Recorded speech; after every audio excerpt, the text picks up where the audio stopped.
रहे थे कि शेष चैतन्य मात्र रहेगा जब शब्द या अर्थ कुछ ना भाषित होगा, शब्द का अर्थ ना भाषित होगा, तब केवल चैतन्य मात्र ही शेष रहता है और संसार का भाव किसी जगह ना होगा।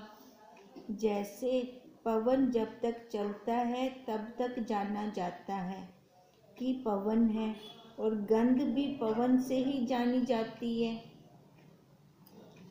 पवन नहीं चल रही, हवा नहीं चल रही, ठीक है, पर हम जब जाते हैं ना, किसी के घर के आगे से निकलते हैं या कुछ, फिर देखो अंदर कुछ बन रहा होता है ना, बाहर आ जाती है सुगंध, तो वो कैसे आती है? हवा के साथ आ रही है, वहाँ चल रही है, इसलिए कहते हैं। पर हमें उस टाइम लगता तो नहीं है, लगता नहीं है, पर है तो सही, उसकी उपस्थिति तो है। अब ऐसे ही कह रहे हैं, उसकी उपस्थिति है, वो आत्मा है, पर वो प्रकट कहाँ होगा? वो प्रकट कहाँ होगा? आत्मा है ना। जैसे अज्ञान काल में हमें नहीं पता चलता था, अब हमें पता कब चलने लगा? पुरुषार्थ करते हैं और हम देखते हैं उसको, है ना, फिर हमें पता चलने लगा है। अब ये जब हम ठहरने लग गए, अब क्या उन्होंने पहले बोला, जब शब्द का अर्थ छोड़ा फिर जाकर हमें वो चैतन्य की अनुभूति होने लगी। तो वो क्या पहले नहीं था? पहले भी था, पर हमें अनुभव नहीं होता था। तब उसका वेग हमें जब मालूम नहीं होता, तब भी गंध तो होती है। वैसे ही जब स्फुरण निवृत्त होता है, तब संसार और संसार का अर्थ दोनों भाषित नहीं होते। वो फिर भी तो होता है संसार। ज्ञानी के लिए खत्म हुआ, ज्ञानी का संसार का, वैसे संसार होता कहाँ है? हमारे मन में होता है ना। जब देखो ज्ञानी का ये मन से खाली हो गया, मन में कुछ रहा ही नहीं ज्ञानी का, तो उसका संसार खत्म। पर ऐसा तो नहीं कि सृष्टि लय हो जाती है, वो तो वैसे की वैसे ही रहती है। तब दोनों ही भाषित नहीं होते। फूटने में जीव प्रति सृष्टि है, उस सृष्टि में सत्ता मान ब्रह्म स्थित है। ब्रह्म हमेशा होता है, वो कहीं जा ही नहीं सकता हमें छोड़कर। हम कहें कि वो हमें छोड़ के कहीं चला जाए, उसके लिए पॉसिबल ही नहीं है। वही सबका अपना रूप है, वह द्वैत भाव को कभी प्राप्त ही नहीं होता। देखो बीच में जगह हो ना, ये इतनी जगह है, उसके बाद कुछ और शुरू हो रहा है, फिर तो कहीं कोई दूसरा आ रहा है बीच में। जब है ही वही का वही, दूसरा आ ही नहीं सकता, तो कहाँ उसकी समाई होगी? जब कहीं और दूसरी टूट हो उसकी, फिर जाके हम कह सकते हैं भी ये छोटी लाइन है, ये बड़ी लाइन है, हम फिर कह सकते हैं। जब है ही वो हिक्को द हिक्को ही, उसके बिना कोई दूसरा है ही नहीं। इसलिए कहा वह द्वैत भाव को कभी भी प्राप्त नहीं होता। हे राम, इस कारण ऐसा जानो कि आकाश, पृथ्वी, जल, अग्नि आदि सब पदार्थ आत्मा ही है। जो ये 5 महाभूत हैं, तो वो क्या अलग से हो गए? जो ये 84 लाख योनि है, ये क्या अलग से हो गई? हम जो सारे बैठे हैं, हम क्या अलग से हो गए? अलग कुछ है ही नहीं, है वही। तो फिर हम अपने आप को ब्रह्म क्यों नहीं मानते? ब्रह्म ना मानकर हम क्या मानते हैं अपने आप को? ये देह वाले, जो इस देह का नाम रखा गया, वही मानते हैं। हे राम, इस कारण ऐसा जानो कि यह सब वही है, अथवा ऐसा जानो कि सब मिथ्या है।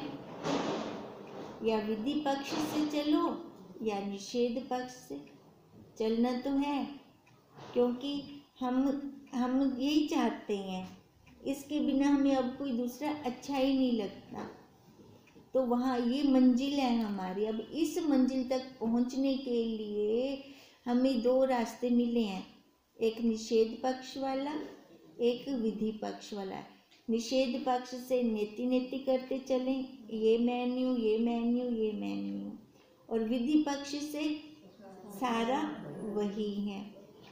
इनका साक्षी ब्रह्म ही अपने आप में स्थित है, उससे कुछ भिन्न नहीं है। देखो दोनों साइडों से चलती है ना, विधि से या निषेध से, तो दोनों में वो साक्षी का मेन रोल है। निषेध से चल रहे हैं तो भी तो कोई जनवा रहा है कि ये मैं नहीं हूँ। अगर विधि से चल रही हैं तो भी कोई जनवा रहा है कि ये मैं हूँ। मेन तो वही है, साक्षी। इसलिए कहा इनका साक्षी ब्रह्म ही अपने आप में स्थित है। इधर पिंड में देखते हैं तो साक्षी, ब्रह्मांड में देखते हैं तो ब्रह्म। इनसे कुछ भिन्न नहीं, और उसी ब्रह्म के अंश में अनेक समेरु और मंदराचल आदि स्थित हैं। कहते हैं उससे भिन्न नहीं है कुछ। विधि पक्ष में वो ही है, वो ही है, वो ही है, और निषेध पक्ष में वही। देखो उसके अंदर ये 84 लाख योनियाँ आ गई। ये 84 लाख योनियाँ सब उसको हम साइड कर दें तो उनका जो आता है ना, जो उनका मूल आता है, जो आधार आता है, वही मैं हूँ। आत्मा में अंश अंशी भी स्थूलता के निमित्त कहे हैं। ये स्थूल लेके बैठे ना, ये जड़ लिया ना हमने, ये जड़ लिया ना, ये जड़ है ना, ये जड़ है ना। ये सारी जड़ क्यों है? क्योंकि इनके दो शरीर नहीं है अंदर, 3 शरीर कहे ना। इसको हमने चेतन क्यों बोला? क्योंकि इसके 3 शरीर कहे गए। ऊपर वाला जड़ है, जो अंदर है सूक्ष्म और कारण, वो हमें जन्माता है, सूक्ष्म में है हमारे। इसका खाली जड़ है, ये मेज का खाली जड़, स्थूल वाला शरीर है। स्थूल वाले को हमने क्या उपाधि दे दी? जड़, जड़ता में है ये, ठीक है। अब जब इसके अंदर से वो त्रिपुटी टूट जाती है तो ये फिर ये भी जड़ बन जाता है। कहते हैं जितनी भी आत्मा में अंश अंशी भी स्थूलता के निमित्त कही गई। नहीं तो देखो उसको जानने के लिए ये होना जरूरी है, ये आकार का होना जरूरी है। आकार ऊपर हो गया चमड़ा, हमारा जड़, इसको कुछ भी नहीं पता, कुछ भी नहीं पता है इसको। अंदर से सूक्ष्म शरीर और कारण शरीर, उसके द्वारा हम जान लेते हैं, उसके द्वारा हमें अनुभव भी होने लग जाता है। अब ये कैसे हुआ? कहते हैं आत्मा में तो कुछ भी नहीं है, आत्मा तो निर्लेप है। पर जब ये स्थूलता का संग किया, स्थूलता में आ गई, फिर हम अनुभूति कर सकते हैं। बिना आकार वाला नहीं अनुभव कर सकता। वास्तव में नहीं, आत्मा में अंश अंशी भी स्थूलता के निमित्त कहे हैं, वास्तव नहीं है, खाली समझने के लिए कहे गए हैं। अंश अंशी भाव दो बन के समझाया जाता है ना। हम एक को कैसे खोलें? जब है सारा वो आप खोल नहीं सकते। द्वैत अद्वैत को लेकर चलते हैं तभी बात बनती है। गुरु शिष्य को लेकर चलते हैं तभी बात बनती है, तभी ये संवाद हमारा आगे चलता है। वैसे आत्मा तो एक रस है। हे राम, ऐसा कोई पदार्थ नहीं जो आत्मा सत्ता के बिना हो। है क्या ऐसा कोई पदार्थ? ये हम मेज का उदाहरण ले रहे हैं, लकड़ का ले रहे हैं। ये मेज कहाँ से आई? वृक्ष से। वृक्ष कहाँ था? पृथ्वी में, ठीक है। पृथ्वी कहाँ है? जल में। अब ऐसे हम पीछे जाते जाएं, पीछे जाए, एक के अंदर एक लय होता जाता है, तो पीछे क्या निकल के आता है? वही ब्रह्म निकल आता है। जिसको सत्य जानते हैं वह भी आत्मा के बिना कुछ नहीं, और जिसको असत्य जानते हैं वो भी आत्मा के बिना कुछ नहीं। तो इसका क्या मतलब निकला? पूरा सारा वही है। और जिसको असत्य जानते हैं वह भी आत्मा है। आत्मा में जैसे सत्य फूटता है वैसे ही असत्य फूटता है। दोनों सेम हो गए, सत्य भी असत्य भी। पर हम सत्य की तरफ जाते तो बहुत पुरुषार्थ करते हैं, और असत्य अपने आप, वहाँ पे हमारा कोई पुरुषार्थ ही नहीं चलता। वहाँ पे तो हमारी दृढ़ता अपने आप बन जाती है। फूटना दोनों का तुल्य है, जबकि है तो फूटना सत्य का भी असत्य का भी। पर देखो हमें पुरुषार्थ कहाँ ज़्यादा करना पड़ता है ना? सत्य, जबकि हम हैं वही। देखो हम हैं वही, और वहाँ के लिए हमें इतना ज़्यादा पुरुषार्थ करना पड़ता है। असत्य को मिटाने का पुरुषार्थ होना चाहिए था, पर है ही। असत्य में सच्चा बढ़िया बैठा है। सत्य ऐसे लग रहा है जैसे है वही, होगा वही। अब यही बात कहते हैं, फूलना तो दोनों का तुल्य है। जैसे मनुष्य स्वप्न में एक को सत्य और दूसरे को असत्य जानता है। अब देखो स्वप्न का उदाहरण दे रहे हैं। जैसे मनुष्य स्वप्न में एक को सत्य और दूसरे को असत्य जानता है। अब कैसे हम सत्य सत्य कर देते हैं? जब स्वप्न चल रहा होता है, स्वप्न का काल होता है, हमें वो सत्य लग रहा होता है, ठीक है, स्वप्न काल। वो काल हमारा ज़्यादा से ज़्यादा आधा घंटा लगा लो, इससे ज़्यादा नहीं होता। आधे घंटे के बाद वही असत्य हो गया। असत्य कब हुआ? जब जागे। अब ऐसे गुरुदेव कह रहे हैं, ये संसार असत्य तब होगा जब हम जाग जाएंगे। जागेंगे कहाँ? अपने ज्ञान में, अपनी स्थिति अपनी दृढ़ता हो जाएगी अपने स्वरूप में, तब जाकर ये असत्य होगा।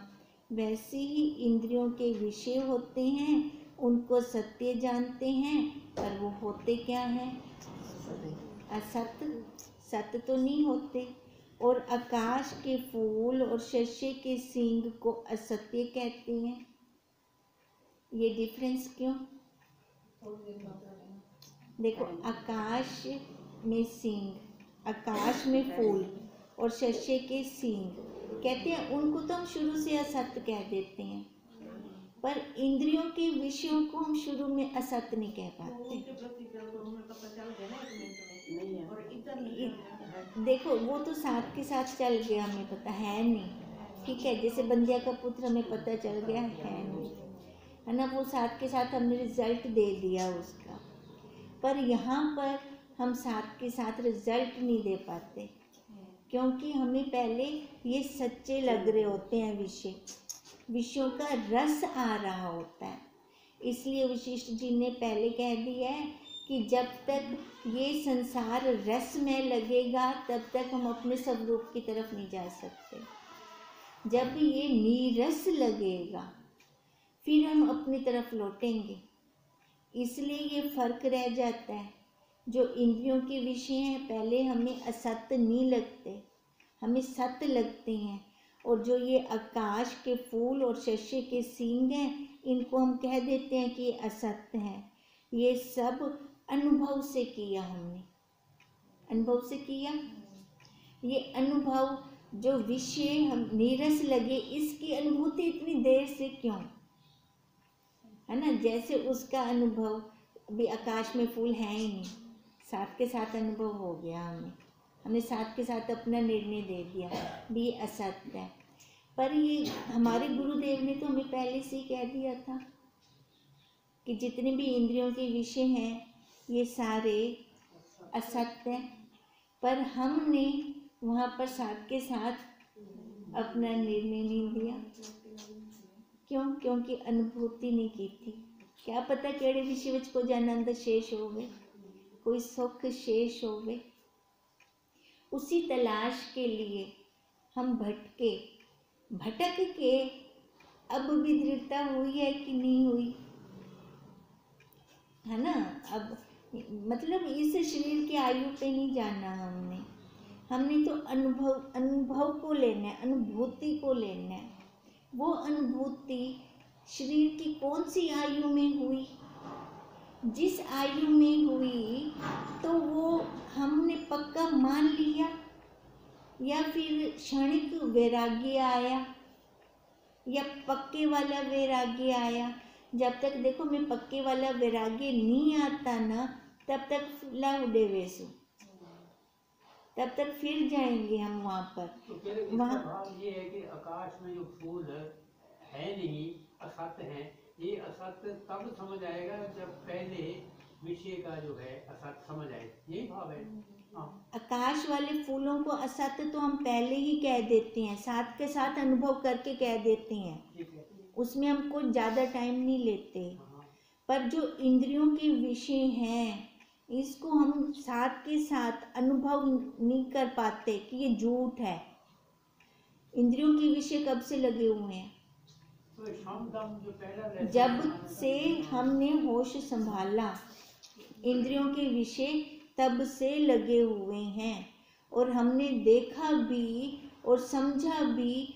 मतलब वो ज़्यादा देर तक नहीं रहता कोई भी विषय।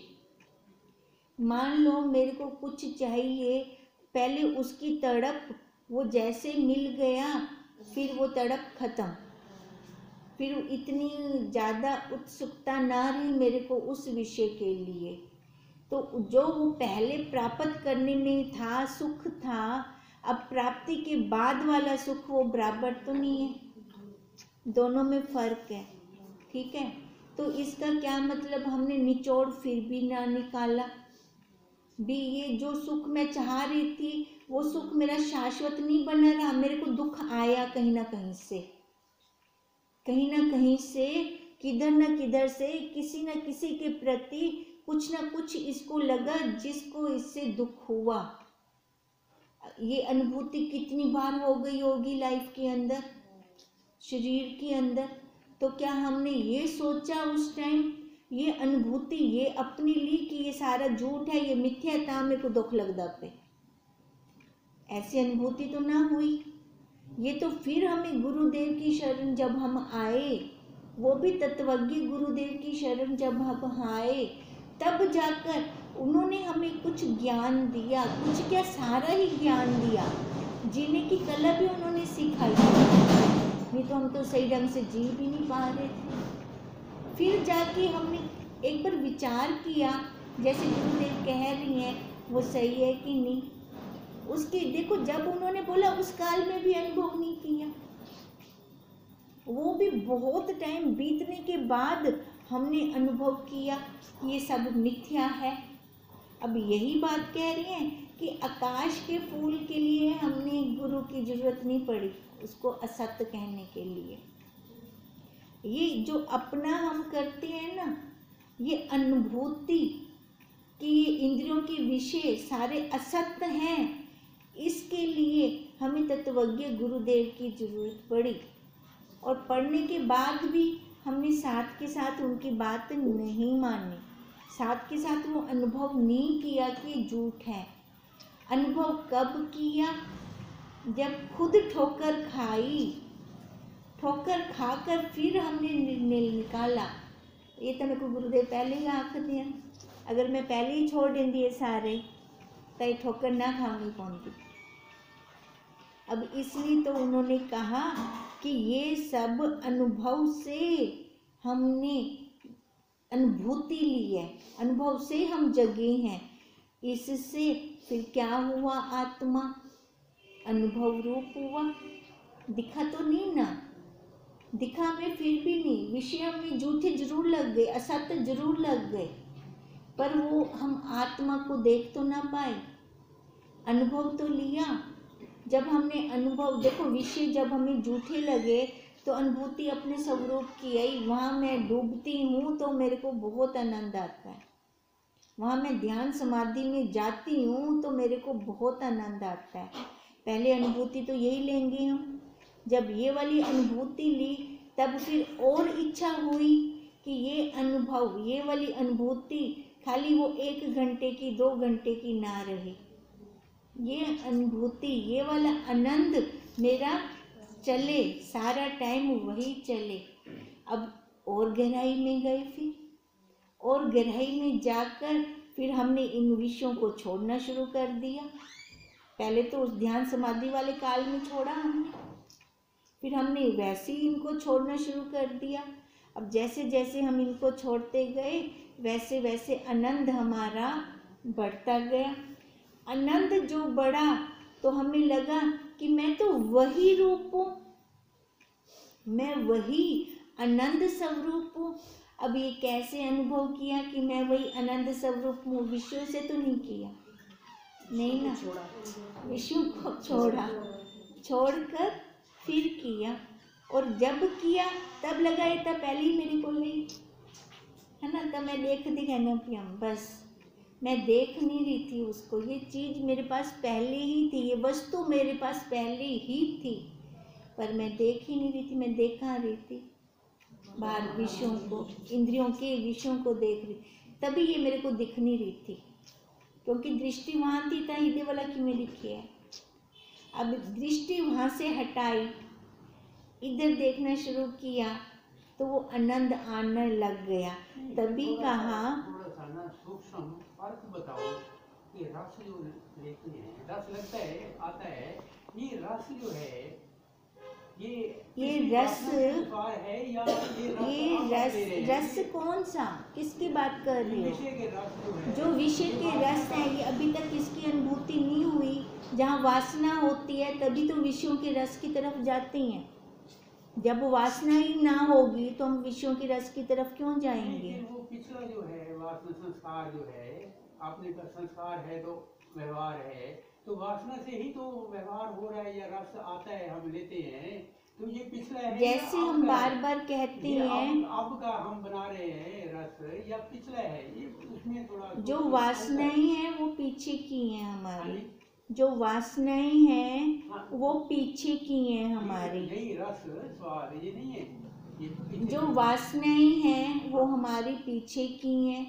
ठीक है, जन्मों जन्मों के संस्कार हमारे जीव भाव वाले थे, जीव कहाँ जाता था, विषयों में जाता था, तभी वो जीव रहा। ठीक है, अब हमें क्यों इधर आने को पुरुषार्थ करना पड़ता है, असत्य की तरफ जाने को पुरुषार्थ नहीं करना पड़ता, क्योंकि हमारे पिछले संस्कार वही चल रहे हैं, इसलिए वो संस्कार तो अपने आप आ जाते हैं, राग द्वेष के, मेरे तेरे के, उनको काटने के लिए हमें पुरुषार्थ करना पड़ता है, जबकि मैं तो हूँ सत्य, जबकि मैं हूँ वही आनंद स्वरूप। अब उस आनंद स्वरूप की तरफ जाने के लिए जब ये वाला रस लिया ना, अपना असली रस लिया, तो नकली रस क्यों अच्छा लगेगा?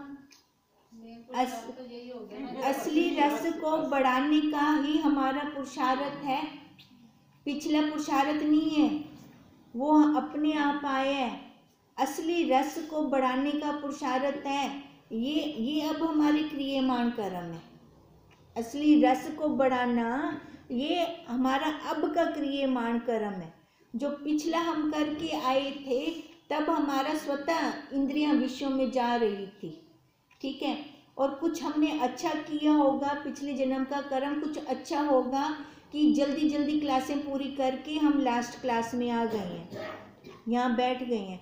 अब यहाँ बैठकर हमें अब क्या अच्छा लगता है, असली आम कि नकली आम, मिट्टी वाला आम खोसूं कि असली आम खोसूं, केड़ा चंगा लगता है?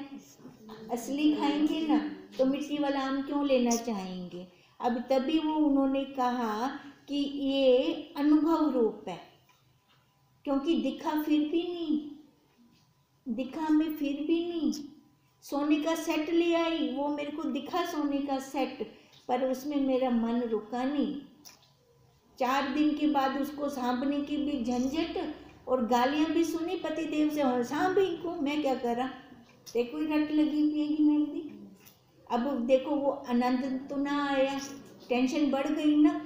अब ये वाला आनंद जब हमने लिया, कहीं सांभने की जरूरत नहीं है, चोर चोरी नहीं कर सकता। सबसे मजे की बात है, जहाँ मर्जी बैठो वहाँ आनंद ले लो, कितना आनंद स्वरूप है। अब ये अनुभव रूप है, ऐसा पदार्थ कोई भी नहीं, इसकी बराबरी कोई नहीं कर सकता, इसकी बराबरी, इस आनंद की बराबरी कोई भी नहीं कर सकता।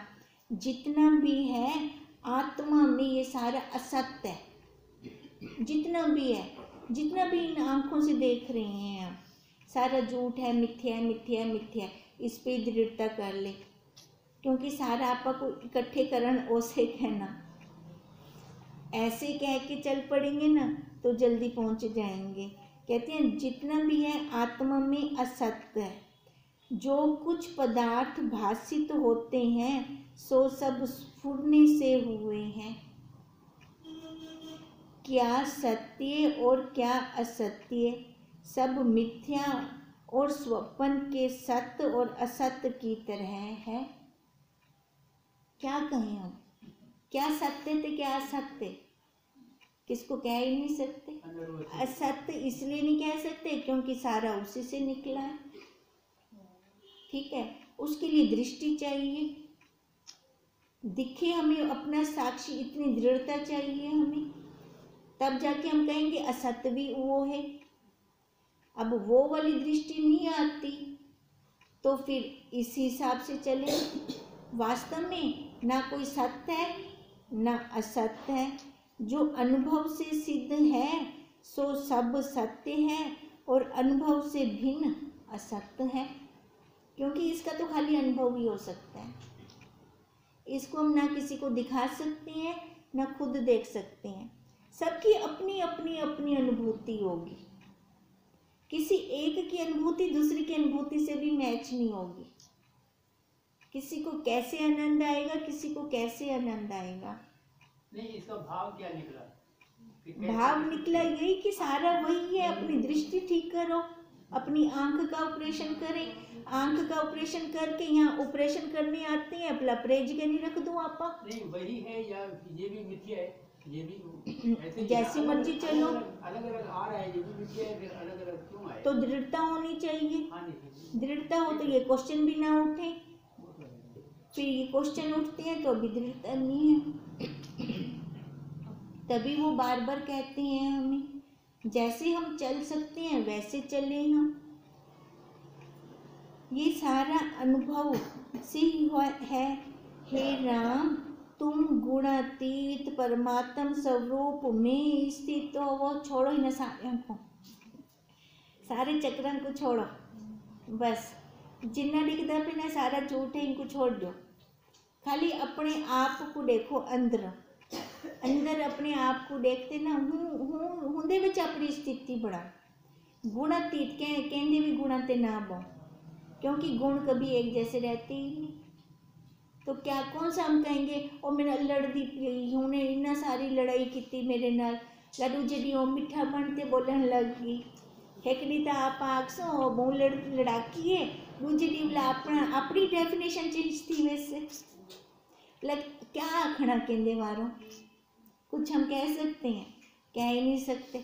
छोड़ दो फिर सब कोई, गुणातीत क्यों ना बन जाए। एक तो गुण है, बदलते रहेंगे, ये तो गुण है, बदलते रहेंगे, कभी भी एक जैसे रह ही नहीं सकते।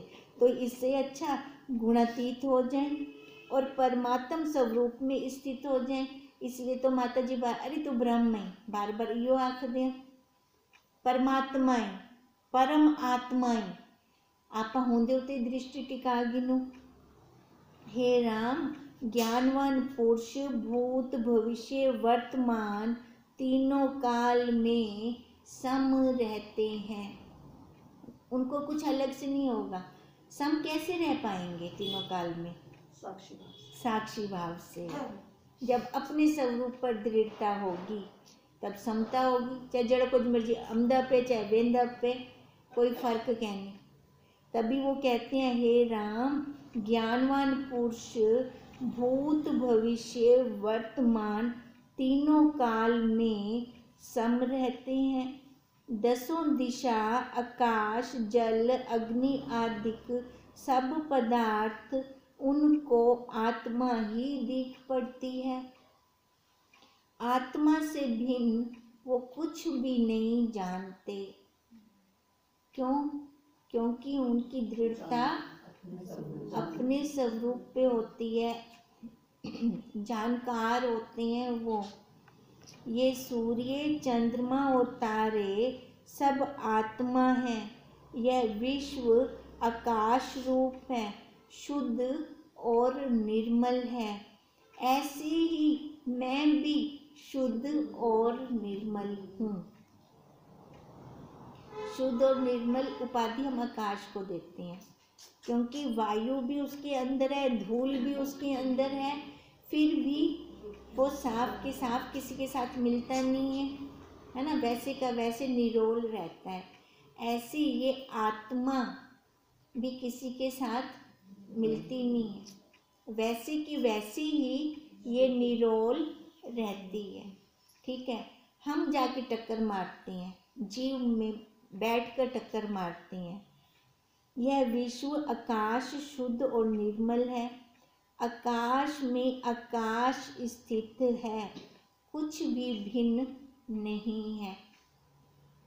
बाहर वाला आकाश, ये मठ वाला आकाश और ये घटाकाश।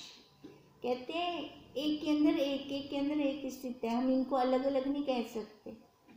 ये नहीं कह सकते कि बाहर वाला आकाश अलग है तो ये कमरे वाला आकाश, हॉल वाला आकाश अलग है, या ये घटाकाश अलग है। जैसे हम बार बार कहते हैं राजपुरे से मैं बाल्टी ले जाऊं तो उसके अंदर आकाश है ना, वो बाल्टी वहाँ टूट जाए तो मैं कहूँ इतना आकाश मेरे राजपुरा का है। हम कह सकते हैं? हम कह ही नहीं सकते।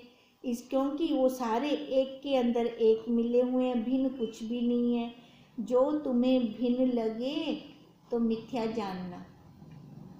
अगर भिन्न लगता है तो फिर इधर देखना है भी ये अलग क्यों लगता पे, जांच पड़ताल करनी है। जांच पड़ताल जब इधर करेंगे फिर जाके वो सही होगा। हम जांच पड़ताल बाहर करने चले जाते हैं, वो गलत हो जाता है। फिर ये सब भ्रम से सिद्ध है, कोई सत्य नहीं। पर परमार्थ से देखो तो सब आत्मा ही है। आत्मा के बिना कोई दूसरा है नहीं। इति श्री योग विशिष्ट निर्वाण प्रकरणे विश्व आकाश एकता प्रतिपादन नाम 116वां सर्गा समाप्त। आज क्या निकला है हमारा इसमें?